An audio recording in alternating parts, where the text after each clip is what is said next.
നമസ്കാരം. Shekinah ന്യൂസിൻ്റെ team ഇന്ന് എത്തിയിരിക്കുന്നത് ആലപ്പുഴ ജില്ലയിലെ കുട്ടനാട് നിയോജക മണ്ഡലത്തിലാണ്. ഇവിടുത്തെ 3 പ്രധാനപ്പെട്ട മുന്നണികളുടെയും സ്ഥാനാർത്ഥികളെയാണ് നമ്മൾ കാണാൻ പോകുന്നത്. ഇവിടുത്തെ സിറ്റിംഗ് MLAയും ഇടതുപക്ഷ ജനാധിപത്യ മുന്നണിയുടെ സ്ഥാനാർത്ഥിയും NCP എന്ന പാർട്ടിയുടെ ഭാഗമായിട്ട് മത്സരിക്കുന്ന തോമസ് കെ തോമസ് ആണ് ഇടതുപക്ഷത്തിൻ്റെ സ്ഥാനാർത്ഥി. UDFിലേക്ക് വരുമ്പോൾ റെജി ചെറിയാനാണ് കേരള കോൺഗ്രസ് ജോസഫ് വിഭാഗത്തിൻ്റെ സ്ഥാനാർത്ഥിയായിട്ട് മത്സരിക്കുന്നത്. NDAയിൽ സീറ്റ് BDJSനാണ്.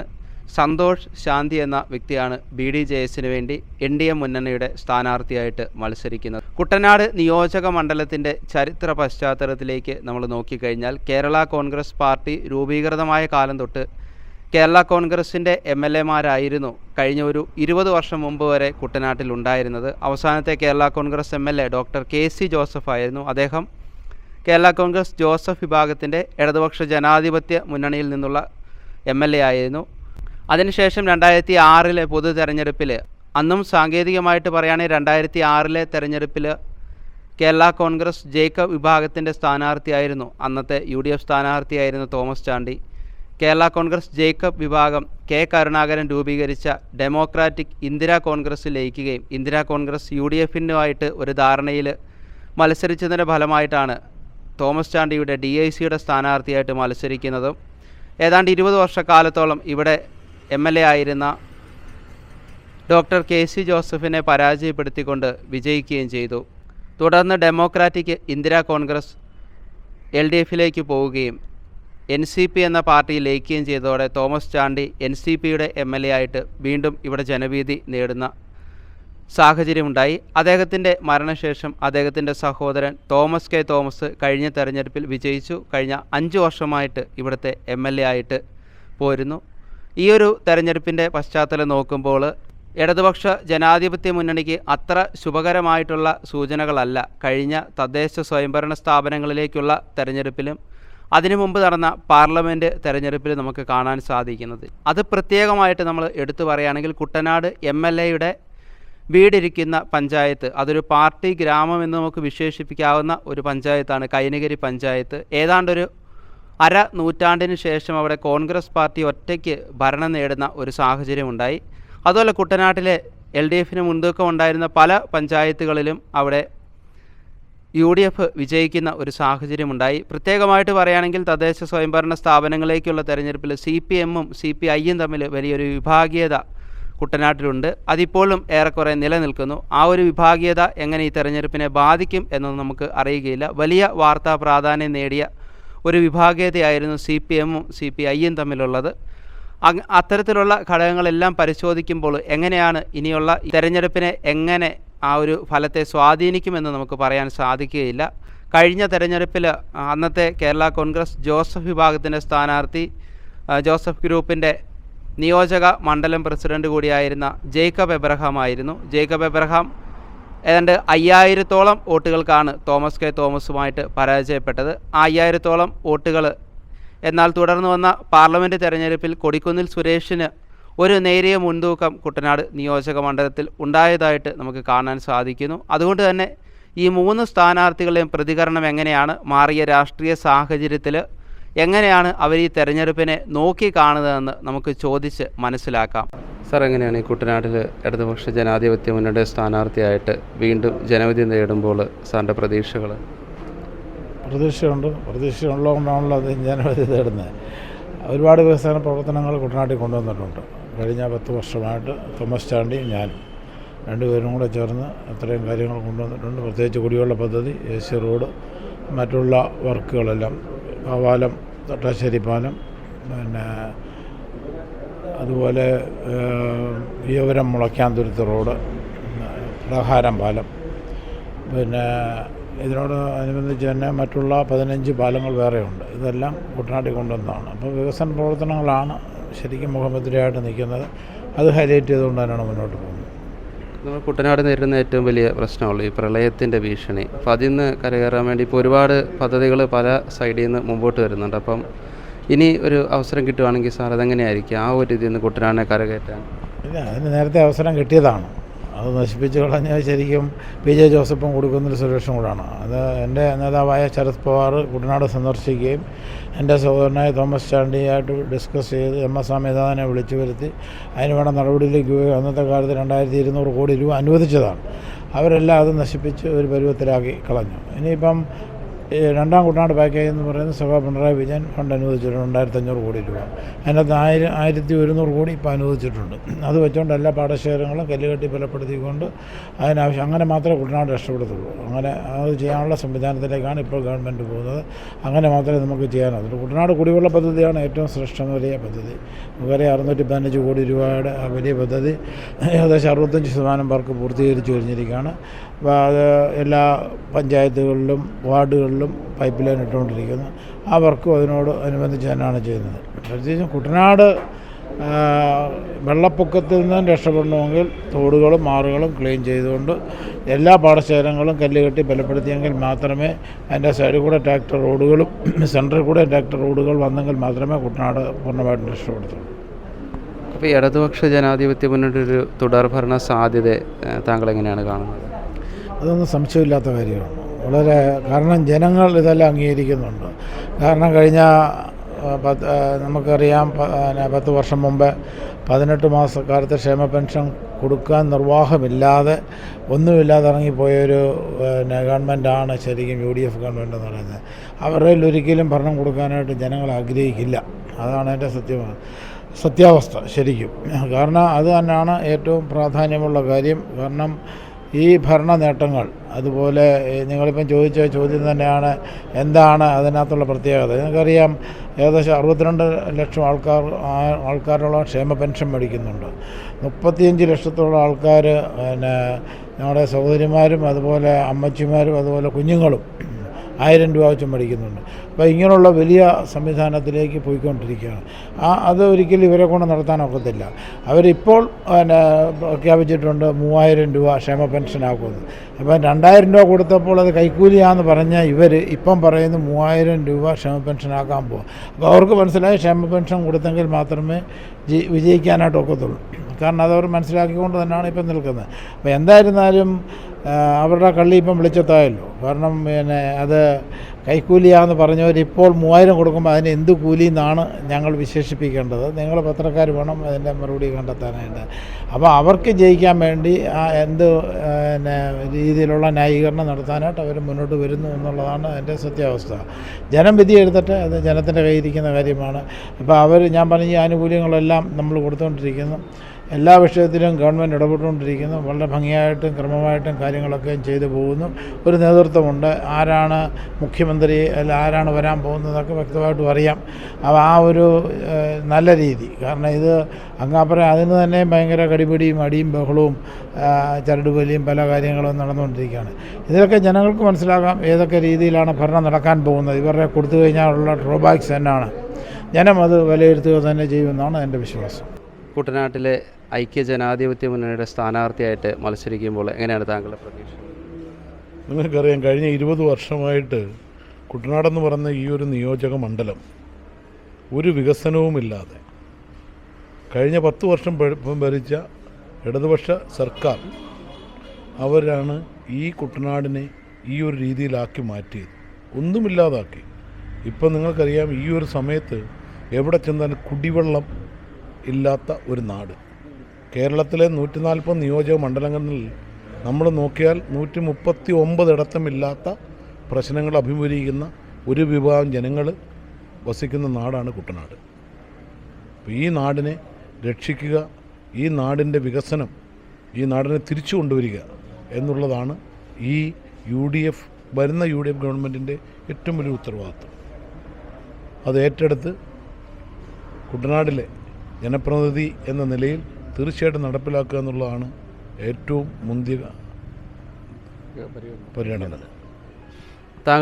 നമുക്കറിയാവുന്ന പോലെ തന്നെ ഒരു ദേശീയ പാർട്ടിയുടെ സംസ്ഥാന തലത്തിൽ പ്രവർത്തിച്ചുകൊണ്ടിരുന്ന അനേക വർഷം രാഷ്ട്രീയ പാരമ്പര്യമുള്ള ഒരു വ്യക്തിയാണ്. ഒരു നിലപാടിൻ്റെ ഭാഗമായിട്ട് വന്നത്. പക്ഷേ അത് മാറ്റിയിട്ട് താങ്കളൊരു വ്യവസായിയായിട്ട് മാത്രം ചിത്രീകരിക്കുന്ന ഒരു സമീപനം എതിരാളികളിൽ നിന്നുണ്ടാകുന്നു. അതിനെങ്ങനെ നോക്കി കാണുന്നു? ഈ എതിരാളികൾ പറയുമ്പം ഒരാളിൻ്റെ കുറവ് അവൻ കഷ്ടപ്പെട്ട് 47 മുതൽ 50 ഡിഗ്രി ജോലി ചെയ്ത് കാശുണ്ടാക്കിയാൽ അവൻ മുതലാളി എന്ന് വിളിക്കുകയല്ല വേണ്ടത്. അവൻ്റെ വിയർപ്പിൻ്റെ വിലയാണത്. അത് കൊണ്ടുവന്ന് മാന്യമായിട്ട് നാട്ടിൽ പൊതുപ്രവർത്തനം നടത്തുവാണെങ്കിൽ അതിനെ അംഗീകരിച്ചാൽ മതി. മനസ്സിലായില്ലേ? അത് ആർക്കും പറയാം, എന്തും പറയാം, അത് കുഴപ്പമൊന്നുമില്ല.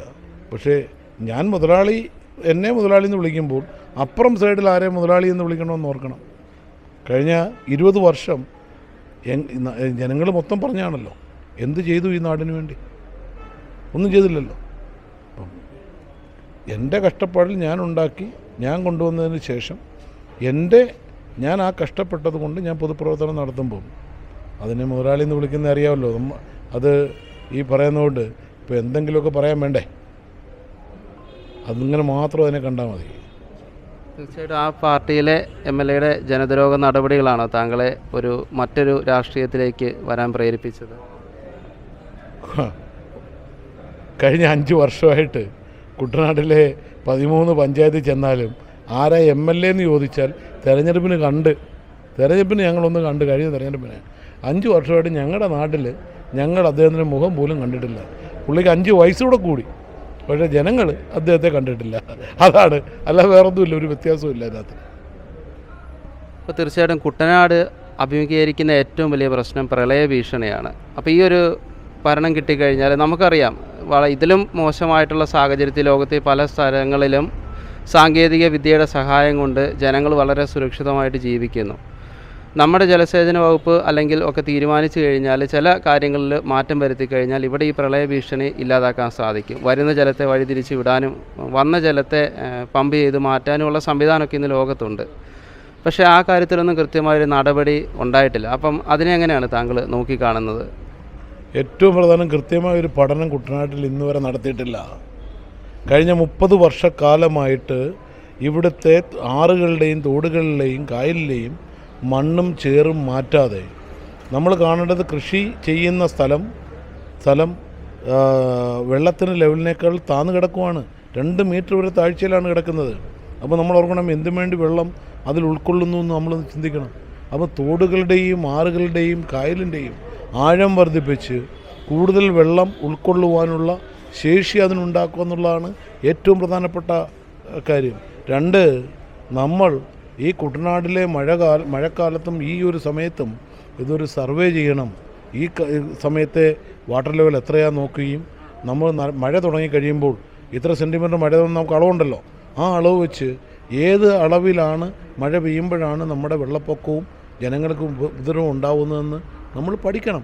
ആരും പഠിച്ചിട്ടില്ല. എന്നിട്ട് വേണം നമ്മൾ ചിന്തിക്കണ്ടേ മെക്കാനിക്കൽ പമ്പിങ് വേണോ അതോ ഗ്രാവിറ്റി ഫ്ലോയിൽ വെള്ളം പോകാനുള്ള സൗകര്യമുണ്ടോ എന്ന്. ഇത് ഞാൻ ഇവിടെ കണ്ടത് വെച്ച് ആരും നല്ലൊരു പഠനം ഇന്ന് വരെ നടത്തിയിട്ടില്ല. അത് തീർച്ചയായിട്ടും ഞാൻ ജനപ്രതിനിധിയായിട്ട് വന്നാൽ അങ്ങനൊരു പഠനം നടത്തി ഇവിടെ വെള്ളപ്പൊക്ക സാധ്യത ഏതൊക്കെ രീതി കുറയ്ക്കാൻ പറ്റുമോ. തണ്ണീർമുക്കം ബണ്ടും നിങ്ങൾക്ക് എല്ലാവർക്കും അറിയാം, കാലങ്ങളായിട്ട് തണ്ണീർമുക്കം ബണ്ട് എന്താ ചെയ്യുന്നത്? മഴ വന്ന് കുട്ടനാട്ടിലെ വീടുകളിൽ വെള്ളം കയറി കഴിയുമ്പോൾ പോയി അവിടെ തുറക്കും, അല്ലേ? 2 കാര്യം അവിടെ നടക്കുന്നത്. തുറന്നു വെക്കുന്ന ചിലവ് കോടികളാണ്. ആ സമയത്ത് തന്നെ അവിടുന്ന് മണ്ണും വാരി മാറ്റുന്നു. 2 കാര്യം ചെയ്യുന്നത്. തോട്ടപ്പള്ളി മലയാളിക്കറിയാം ജൂൺ 1 പറഞ്ഞാൽ നമ്മുടെ മഴ തുടങ്ങുന്ന ദിവസമാണ്. എന്തുകൊണ്ടാണ് മെയ് മാസത്തിൽ ഇത് ക്ലിയർ ചെയ്ത് ആഴം കൂട്ടി വെച്ചാൽ അതിൽ കൂടെ വെള്ളം ഒഴുകിപ്പോകാൻ സാധ്യതയില്ലേ? വെള്ളം കയറി ജനങ്ങൾ ബുദ്ധിമുട്ടി ജനങ്ങൾ പ്രശ്നത്തിലോട്ട് പോകുന്ന കാണുമ്പോൾ മാത്രമാണ് അവിടെ മട തുറക്കുന്നത്. എമർജൻസി കോൺട്രാക്റ്റ് അറിയാമല്ലോ, കൊടുക്കുമ്പോൾ ടെൻഡർ വേണ്ട, അഴിമതി മാത്രം നടത്താം. അതാണ് കഴിഞ്ഞ കാലം നടന്നുകൊണ്ടിരിക്കുന്നത്. താങ്കൾക്ക് അപ്പോൾ ഈ തെരഞ്ഞെടുപ്പിൽ പൂർണ്ണമായിട്ടൊരു വിജയപ്രതീക്ഷയുണ്ട്? തീർച്ചയായിട്ടും 100% വിജയപ്രതീക്ഷയാണ്. കുട്ടനാട്ടിലെ ജനങ്ങൾ ജാതിയും മതവും രാഷ്ട്രീയവും മറന്ന് ഇവിടെ കഴിഞ്ഞ 20 വർഷത്തെ ഈ ഒരു ദുർഭരണത്തിന് മാറ്റമുണ്ടാക്കാൻ വേണ്ടി അവർ ഒന്നിച്ചു നിൽക്കും. വിജയം 100%ആണെന്നുള്ള ഒരു സംശയവുമില്ല. ടീം UDF ഈ പ്രാവശ്യം 100 സീറ്റിൽ കൂടുതൽ മേടിച്ച് ഇവിടെ ഭരണത്തിൽ വരും. താങ്കളൊരു കുട്ടനാട്ടുകാരനല്ല എന്നുള്ള എതിരാളികളുടെ ആ വാദത്തെ എങ്ങനെ? ഞാൻ കായംകുളം നിയോജകമണ്ഡലംകാരനാണ്. എൻ്റെ നിയോജകമണ്ഡലം MLA ആരാന്നറിയോ? കുട്ടനാട്ടുകാരിയാണ്. 3ാമത്തെ പ്രാവശ്യം ഇപ്പം അവിടെ നിൽക്കുന്നത്. ഒന്ന് ആലോചിച്ച് നോക്കി. അപ്പം ഞാൻ എൻ്റെ നാട്ടിൽ പറഞ്ഞാൽ പോരായോ ഇങ്ങനെ ആവരുതെന്ന്? പക്ഷേ ഒരു കാര്യം മനസ്സിലാക്കേണ്ടത്, ഞാൻ ഈ കുട്ടനാട്ടിൽ കഴിഞ്ഞ 4 വർഷം കാലം കണ്ടിന്യൂസ് ഉണ്ട്. ഇവിടുത്തെ ഒരു MLA ഉണ്ട്, കർണാടക രജിസ്ട്രേഷൻ വണ്ടിയും കൊണ്ട് എറണാകുളത്ത് പോയി താമസിക്കുന്നത്. ഇവിടുന്ന് മങ്കൊമ്പിയിലെ ജനങ്ങൾ MLA കാണാൻ ബസ് പിടിച്ച് അവിടെ ചെന്ന് രാവിലെ ചെന്നിട്ട് വൈകുന്നേരം രാത്രി വരെ ഫ്ലാറ്റിന് പുറത്ത് കാവൽ കിടന്നിട്ട് തിരിച്ചു പോകുന്ന ചരിത്രമുണ്ട്. അപ്പം റജി ചെറിയാൻ ഇവിടെയൊക്കെ കാണും, ഈ പരിസരത്തൊക്കെ തന്നെ കാണും, കുട്ടനാട്ടിൽ കാണും, എങ്ങും പോകത്തില്ല ജയിച്ചാൽ. ആവശ്യത്തിന് ഇവിടെ കണ്ട ഇതെൻ്റെ സ്ഥലമോ, എൻ്റെ വീടാണ്, മനസ്സിലല്ലേ, എൻ്റെ വോട്ട് വീടാ, എൻ്റെ കുടുംബത്തിൻ്റെ വോട്ട് വീടാ. ഒന്ന് ആലോചിച്ച് നോക്കി. അപ്പം വേറെ ഒന്നും വന്ന ആളല്ല, റജി ചെറിയാൻ കുട്ടനാടുകാരനാണ്. ഇപ്പം അതിന് ഇവിടുത്തെ ഒരു ജനവും പറഞ്ഞില്ല. റജി ചെറിയാനെ MLA 5 വർഷം ഒരു MLA അല്ലായിരുന്നു. പുള്ളിയെ അറിയുന്നതിനെക്കാട്ടിൽ കൂടുതൽ ജനങ്ങൾ റജി ചെറിയാനെ ഇന്ന് കുട്ടനാട്ടിൽ അറിയുന്നുണ്ട്. കാരണം റജി ചെറിയാൻ ജനങ്ങളുടെ ഇടയ്ക്ക് ഒരു ജനപ്രതിനിധി അല്ലാഞ്ഞിട്ടും ഉണ്ട്. അപ്പോൾ അത് കഴിയുമ്പോഴത്തെ അറിയാമല്ലോ, അവരുടെ ഇടയിൽ കാണും, അവരുടെ തോളുരുമി കാണും, ഒന്നിച്ച് തന്നെ കാണും, സഹോദരങ്ങളെ പോലെ കാണും. തീർച്ചയായിട്ടും സാർ, സാറിന് എല്ലാ വിജയ ആശംസകളും ഷെക്കീന ന്യൂസിൻ്റെ ഭാഗത്തു നിന്ന് നേരുന്നു. സാർ, കുട്ടനാട് നിയോജകമണ്ഡലത്തിലെ ദേശീയ ജനാധിപത്യ മുന്നണിയുടെ സ്ഥാനാർത്ഥിയായിട്ട് മത്സരിക്കുമ്പോൾ എങ്ങനെയാണ് താങ്കളുടെ പ്രതീക്ഷകൾ? വളരെ ശുഭപ്രതീക്ഷയോടുകൂടിയാണ് നമ്മൾ ഈ തെരഞ്ഞെടുപ്പിനെ നേരിടുന്നത്. കുട്ടനാട്ടുകാരൻ എന്ന നിലയിൽ, കുട്ടനാട്ടിലെ ജനങ്ങൾക്ക് സുപരിചിതനായിട്ടുള്ള ഒരു വ്യക്തി എന്ന നിലയിൽ, കുട്ടനാട്ടിലെ ജനങ്ങൾക്ക് എന്നെ അറിയാം, എനിക്ക് അവരെ അറിയാം, അവരുടെ കഷ്ടതകളും ദുഃഖങ്ങളും ദുരിതങ്ങളും ഒക്കെ കണ്ടു വളർന്ന ഒരാളെന്ന നിലയിൽ കുട്ടനാട്ടിലെ ജനങ്ങൾ എന്നെ കൈവിടില്ല എന്നുള്ള ശുഭാപ്തി വിശ്വാസത്തിലാണ് നിൽക്കുന്നത്. BDJS രൂപീകൃതമായിട്ട് ഇത് 3ാമത്തെ തെരഞ്ഞെടുപ്പാണല്ലോ. അപ്പം ഒരു A ക്ലാസ് മണ്ഡലം എന്ന നിലയിലാണ് കുട്ടനാടിനെ നോക്കിക്കാണുന്നത്. പക്ഷേ കുട്ടനാട്ടിൽ BDJSന് കഴിഞ്ഞ 2 തെരഞ്ഞെടുപ്പിലും വോട്ട് വീതം കൂട്ടിയിട്ടുണ്ട്. പക്ഷേ ഒരു വിജയത്തിലേക്കോ അല്ലെങ്കിൽ 3ാം സ്ഥാനത്തിന് മുകളിലേക്കോ കയറാൻ സാധിച്ചിട്ടില്ല. അതിന് ഈ തെരഞ്ഞെടുപ്പിൽ മാറ്റം വരുമെന്ന് വിശ്വസിക്കുന്നു. കേരളത്തിലെ 2016 ശേഷമാണ് ഒരു മത്സരം എന്ന നിലയിലേക്ക് BJP ഒരു മുന്നണി സംവിധാനത്തിലേക്ക് മത്സരിക്കാൻ തുടങ്ങിയ 2016 ശേഷമാണ്. ആ 2016 വലിയ മുന്നേറ്റം നടത്തുവാൻ കഴിഞ്ഞ മുന്നണിയാണ് ദേശീയ ജനാധിപത്യ സഖ്യം. 10 വർഷക്കാലമായി നരേന്ദ്രമോദിജി നടത്തുന്ന വികസന പ്രവർത്തനങ്ങൾ, ആ ഗവൺമെൻറ് മുന്നോട്ട് വെച്ചിട്ടുള്ള സാധാരണക്കാരെ ചേർത്ത് പിടിച്ചിട്ടുള്ള വികസന പ്രവർത്തനങ്ങളെ, ആശയങ്ങൾ, പല കാര്യങ്ങളും നരേന്ദ്രമോദിജി ഒരു സാമൂഹ്യ പ്രതിബദ്ധതയോടുകൂടി പ്രവർത്തിക്കുന്ന ഒരു ഗവൺമെൻറ്റായി ഇന്ത്യ ഗവൺമെൻറ് മാറിയിട്ടുണ്ട്. ആ ഗവൺമെൻറ് നടപ്പാക്കിയ വികസനങ്ങളും ആ ഗവൺമെൻറ് നടപ്പാക്കിയ പദ്ധതികളും ജനങ്ങളിൽ എത്തിക്കുക, ഒപ്പം കുട്ടനാട്ടിലുണ്ടായിരിക്കുന്ന അല്ലെങ്കിൽ കേരളത്തിലുണ്ടായിട്ടുള്ള വികസന മുരടിപ്പ് അടക്കമുള്ള കുട്ടനാട്ടിലെ ശോചനീയാവസ്ഥ, നെൽകർഷകരുടെ വിഷയമാണെങ്കിലും മറ്റു പല കാര്യങ്ങളും മുന്നോട്ട് വെച്ചുകൊണ്ട് തന്നെ തെരഞ്ഞെടുപ്പിനെ നേരിടും. ആ തെരഞ്ഞെടുപ്പിനെ നേരിടുമ്പോൾ ആശയങ്ങൾക്കനുസൃതമായി കുട്ടനാട്ടിലെ ജനങ്ങൾ എന്നെ സ്വീകരിക്കും എന്ന് തന്നെയാണ് കരുതുന്നത്. താങ്കളുടെ എതിർ സ്ഥാനാർത്ഥികൾ എങ്ങനെയാണ് നോക്കിക്കാണുന്നത്? എതിർ സ്ഥാനാർത്ഥികൾ ഞാൻ മാത്രമാണ് കുട്ടനാട്ടുകാരൻ. മറ്റുള്ളവരൊക്കെ, ഒരാൾ എറണാകുളത്താണ് താമസിക്കുന്നത്, അതായത് ജന്മം കൊണ്ട് അദ്ദേഹം കുട്ടനാട്ടുകാരൻ എന്ന് പറയുന്നെങ്കിലും അദ്ദേഹം എറണാകുളത്താണ് താമസിക്കുന്നത്. ഒരാൾ കായംകുളത്ത് മത്സരിക്കുന്ന കായംകുളംകാരനാണ്. അപ്പോൾ ഈ 2 സ്ഥാനാർത്ഥികളെ സംബന്ധിച്ചോളം പറയുകയാണെങ്കിൽ ഇവിടെ പേയ്മെൻറ്റ് സീറ്റിലൂടെയാണ് വാങ്ങിയിരിക്കുന്നത്. കുട്ടനാട്ടിലെ ജനങ്ങളെ ജനാധിപത്യത്തെ പണാധിപത്യം കൊണ്ട് വിലക്ക് വാങ്ങാൻ ശ്രമിക്കുന്ന ഒരു വിഭാഗം ആൾക്കാർ. അപ്പോൾ അതിന് തീർച്ചയായിട്ടും ഇവിടുത്തെ കുട്ടനാട്ട് ജനങ്ങൾ അതിനെതിരായി വിധിയെഴുതും എന്നാണ് എനിക്ക് ഈ അവസരത്തിൽ പറയാനുള്ളത്. കുട്ടനാട്ടിലെ 3 മുന്നണികളുടെയും സ്ഥാനാർത്ഥികളെ കണ്ടപ്പോൾ 3 പേരും നല്ല തികഞ്ഞ വിജയപ്രതീക്ഷയിലാണെന്ന് നമുക്ക് മനസ്സിലാക്കാൻ സാധിച്ചു. പ്രത്യേകമായിട്ട് നമ്മൾ ശ്രദ്ധിക്കേണ്ടത് ദേശീയ ജനാധിപത്യ സഖ്യത്തിൻ്റെ BDJSൻ്റെ സ്ഥാനാർത്ഥിയായിട്ട് മത്സരിക്കുന്ന സന്തോഷ് ശാന്തിയെ ആണ്. BDJSനെ സംബന്ധിച്ചിടത്തോളം അവരൊരു A ക്ലാസ് മണ്ഡലമായിട്ട് കാണുന്ന മണ്ഡലമാണ് കുട്ടനാട്. BDJS രൂപീകൃതമായ ശേഷം നടക്കുന്ന 3ാമത്തെ പൊതു തെരഞ്ഞെടുപ്പാണിത്. ഏതാണ്ട് ബഹുഭൂരിപക്ഷം വരുന്ന ഈഴവ സമുദായ അംഗങ്ങളുള്ള ഒരു മണ്ഡലം. എന്നാൽ കഴിഞ്ഞ 2 തെരഞ്ഞെടുപ്പിലും, പ്രത്യേകമായിട്ട് പറഞ്ഞാൽ BDJS രൂപീകൃതമായ ശേഷം നടക്കുന്ന ആദ്യത്തെ തെരഞ്ഞെടുപ്പിൽ ഈ മണ്ഡലം വിജയിക്കുമെന്ന് തന്നെ അവർ ഉറച്ച വിശ്വാസത്തോടെയായിരുന്നു മത്സരിച്ചത്. എന്നാൽ പിന്നീട് വന്ന തെരഞ്ഞെടുപ്പിലും ആ ഒരു പ്രതീക്ഷ ഉണ്ടായിരുന്നെങ്കിലും കഴിഞ്ഞ 2 തെരഞ്ഞെടുപ്പുകളിലും കാര്യമായ ഒരു മുന്നേറ്റം നടത്താൻ സാധിച്ചില്ല. വോട്ട് വിഹിതം കൂടിയെങ്കിലും ഒരു 2ാം സ്ഥാനത്തേക്ക് പോലും ആ BDJSനോ അല്ലെങ്കിൽ ദേശീയ ജനാധിപത്യ സഖ്യത്തിനോ കടന്നു വരാൻ സാധിച്ചില്ല. എന്നാൽ ഈ ഒരു തെരഞ്ഞെടുപ്പിൽ അത് മറികടക്കാൻ സാധിക്കുമെന്ന് തന്നെയാണ് സന്തോഷ് ശാന്തി നമ്മളോട് പറഞ്ഞത്. അതുപോലെ തന്നെ ഇടതുപക്ഷ ജനാധിപത്യ മുന്നണിയുടെ ആ വികസന പ്രവർത്തനങ്ങൾ തനിക്ക് വോട്ടായിട്ട് മാറുമെന്നാണ് തോമസ് കെ തോമസ് പറയുന്നത്. എന്നാൽ UDF ക്യാമ്പിലേക്ക് വരുമ്പോൾ അവിടെ വലിയൊരു സന്തോഷത്തിൻ്റെയും ഒക്കെ ഒരു അന്തരീക്ഷം നമുക്ക് കാണാൻ സാധിച്ചു. അതിൻ്റെ കാരണം മറ്റൊന്നുമല്ല, കഴിഞ്ഞ കുറച്ച് ദിവസങ്ങളിലായിട്ട് കുട്ടനാട്ടിലെ UDF സ്ഥാനാർത്ഥി നേരിട്ടുകൊണ്ടിരുന്ന വിമത ഭീഷണി ഇന്ന് ഒഴിവായിരിക്കുകയാണ്. കുട്ടനാട്ടിൽ കേരള കോൺഗ്രസ് ജോസഫ് വിഭാഗം മത്സരിക്കുന്നതിന് ഒരു വിഭാഗം കോൺഗ്രസ്സുകാർക്ക് എതിർപ്പുണ്ടായിരുന്നു. അതിൽ സജീവ് ജോസഫ് എന്ന വ്യക്തി സ്വതന്ത്ര സ്ഥാനാർത്ഥിയായിട്ട് ഒരു വിമത ഭീഷണി ഉയർത്തി മത്സര രംഗത്തേക്ക് കടന്നു വന്നായിരുന്നു. എന്നാൽ നമുക്ക് ലഭിക്കുന്ന വാർത്ത അദ്ദേഹം മത്സര രംഗത്തുനിന്ന് പിന്മാറി എന്നാണ്. ആ ഒരു സന്തോഷം UDF ക്യാമ്പിലുണ്ട്. അതുപോലെ തന്നെ ഇടതുപക്ഷ ജനാധിപത്യ മുന്നണിക്കെതിരായിട്ടുള്ള ഭരണവിരുദ്ധ വികാരവും MLAയുടെ പ്രവർത്തനങ്ങളിലെ പോരായ്മകളും തനിക്ക് വോട്ടായിട്ട് മാറുമെന്ന് തന്നെയാണ് UDF സ്ഥാനാർത്ഥിയായ റെജി ചെറിയാൻ നമ്മളോട് പങ്കുവച്ചത്. ഈ മണ്ഡലത്തിലെ ജനങ്ങൾ എങ്ങനെ വോട്ട് ചെയ്യും, ആരെ ജയിപ്പിക്കുമെന്ന് നമുക്ക് കാത്തിരുന്ന് കാണാം. ആലപ്പുഴയിൽ നിന്ന് ക്യാമറാമാൻ നിതിൻ ആൻ്റണിക്കൊപ്പം ആൻ്റണി ടോം, ഷെക്കിന ന്യൂസ്.